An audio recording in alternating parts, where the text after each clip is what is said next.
Hello, everybody. Welcome back again to another episode of my podcast. This is episode 11. My name is Ray Woods, podcast Crab Out the Bucket on Spotify, learning from past mistakes. And on this podcast, I educate others about financial education, mindset, and business and career growth through my past mistakes so you don't make the same ones that I made. If you're new to the podcast, go ahead and hit the subscribe button, like and share with your friends, and let me know what you think about this podcast once you're done. And make sure you check out the other podcasts that I have recorded as well. I will say on my YouTube channel, you can find me at Crab Out the Bucket also. So in today's topic, I want to talk about starting a side hustle. Starting a side hustle is becoming very popular nowadays.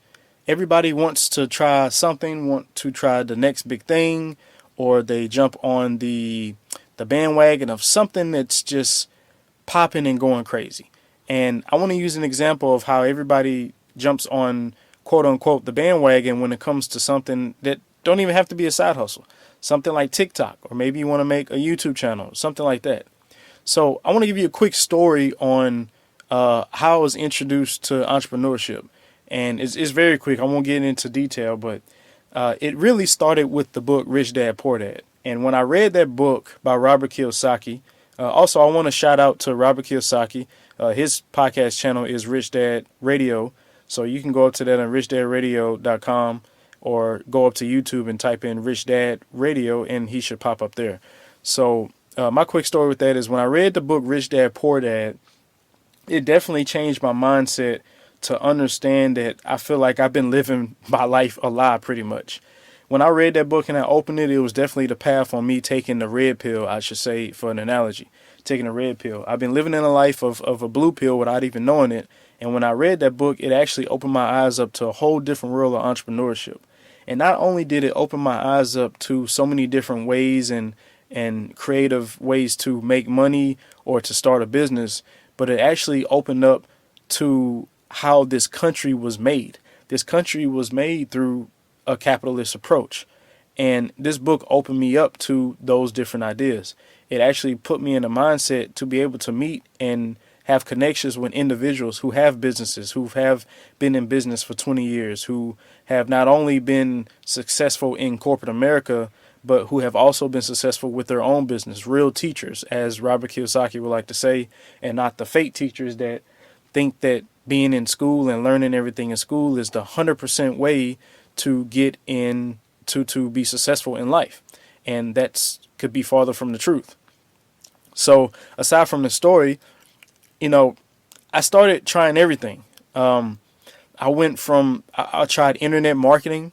I remember I paid a thing called, I don't remember the name of it. It's kind of slipping my mind, but I paid like $2,000 for it. I ended up pulling out a loan. I paid $2,000 for it. And it was kind of, you can't say that it was a scam because they did give you information. You did trade your money for some type of service or product. In this case, it was a product. It was an online product.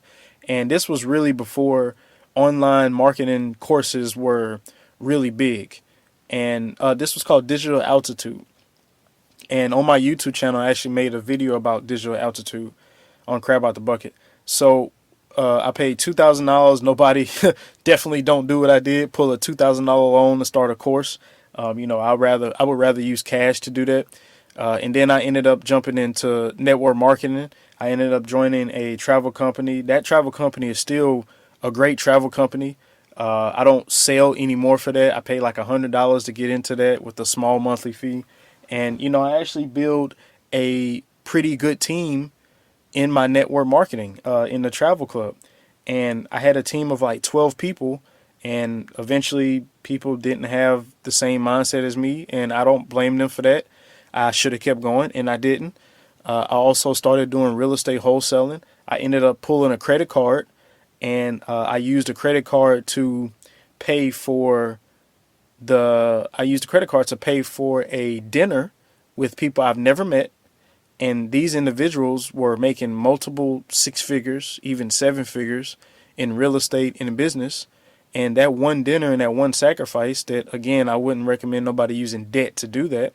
But I did that and I was able to get around people and get educated on wholesaling.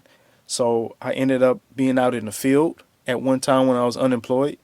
trying to wholesale, trying to make deals happen. I had 4 deals fall through. It didn't necessarily happen. I failed and failed again, but I kept going. Eventually, I stopped because I needed to go get a job. Sad to say, I had to go get a job because I didn't have the money to pay for my expenses. Things started running low. So another thing I went to do was affiliate marketing, where if you create an account on Amazon, you can create a personal affiliate account. And if you share a link with somebody on a book, they click the link and they buy the book and you get a percentage of that. I even did stock trading. I traded in the U.S. market. I traded in the Forex market for a time period. I was really heavy in that. I was learning Forex through babypips.com. And, I was just going crazy. I started trying to do fitness. I wanted to create me a fitness page on social media. That's when Facebook was kind of, I was really more into Facebook and I was more into Instagram. And I started doing blogging. I even had my own blog. I started a YouTube channel beforehand, before I made the new one. So it was so many different things that I tried. I even got to the point where I wanted to try to start a brick and mortar business. And all these different things are different side hustles that you can do. And just research what it is you want to do. If you want to start a side hustle, focus on that. And what I learned is, you don't want to be the jack of all trades. That's very dangerous. Now, with that being said, if you're doing something like real estate and you are doing credit repair, those things kind of go hand in hand. So you could potentially work on both of those as a side hustle. But if you're trying to do real estate and then you're trying to maybe start a concrete business on the side or something similar, or like a trucking business, and you're just fresh into real estate, maybe you're just an agent, I wouldn't recommend doing that, because when you're an agent, you're trying to do concrete, you got to devote a lot of time to being an agent. So it's going to be hard to kind of juggle those two things. Now, those may be in sync somewhat, but it's still too far off to where it's too much time taken for both of those side hustles. Find something that can be in sync, or just focus on one thing. For me, I focus on my social media, my YouTube, my podcast, educating you all on my mistakes. And also I focus on helping others when it comes to maybe they looking for social media or anything dealing with career. Eventually, I'll be investing in real estate, but that's like long-term investment type of things. Use me as an example. Don't try 1,000 different things.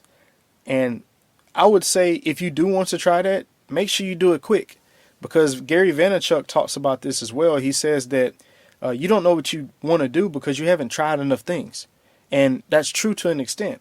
You don't know what you want to do until you actually get out there in the field and start doing it. And who knows, you may find something that you really like. So it's a pro and a con to what I did. It's a pro because I actually figured out what I wanted to do. And it's a con because I was so chaotic and I was so all over the place that I was a jack of all trades. I knew a little bit about everything instead of a lot about one thing or even two things. And what ended up happening is I went nowhere. Pick one thing and study it. Read on it. Watch videos. With technology and information nowadays, there's so much information out there that can get you into your side hustle. Make sure you're reading up on that. Get in some different groups. Go to networking events. Go talk to different people. Maybe go to Chamber of Commerce events. Go to networking events around your city. You can just Google some stuff and see where you can go to meet people, and try to find those people that are in a field that you want to do. And maybe you can come around or come across somebody that you can do that side hustle for. And don't stop. Commit to that and nothing else. And the growth will happen. Even for my YouTube channel. When I went back to start my second YouTube channel, I had 0 subscribers. I jumped to about 20. And then within a couple months, I ended up hitting 30. And then what happens is I stopped again and I said, okay, I'm finna commit to this YouTube channel. I'm finna commit to my content. And I said, I want to make a goal. By the end of that year, and I think it was like 2018, I want to hit 70 subscribers. And I ended up hitting like 105. And then just recently, this year for my goal is to hit 300 subscribers for my YouTube channel. And again, if you haven't subscribed to my YouTube channel and you think my content is great for you, is bringing you some value, go ahead and hit that subscribe button and show me some love on that YouTube channel, Crab Out the Bucket. And what I did is I focused on that growth. And right now I'm at about 216. And we're in May. So I still got a whole little over half a year to get this rolling and put out this content and bring value to the masses. So make sure you're committing to that side hustle. Make sure that you are focusing on what you want to do. Don't sit there and overthink. I said that in my other podcast. Don't overthink. Just write down what you want to do and then start doing it. Things will come, you will fail, you will learn, and you will continue to grow. As I close down this podcast, again, this is Ray Woods, podcast Crab Out the Bucket. If this podcast brought you any value, episode 11, then go ahead, hit the like button, share with your friends and your colleagues. Make sure you subscribe to the Spotify channel, and also make sure you subscribe to my YouTube channel, Crab Out the Bucket. And until in my next podcast, I will speak with you all later.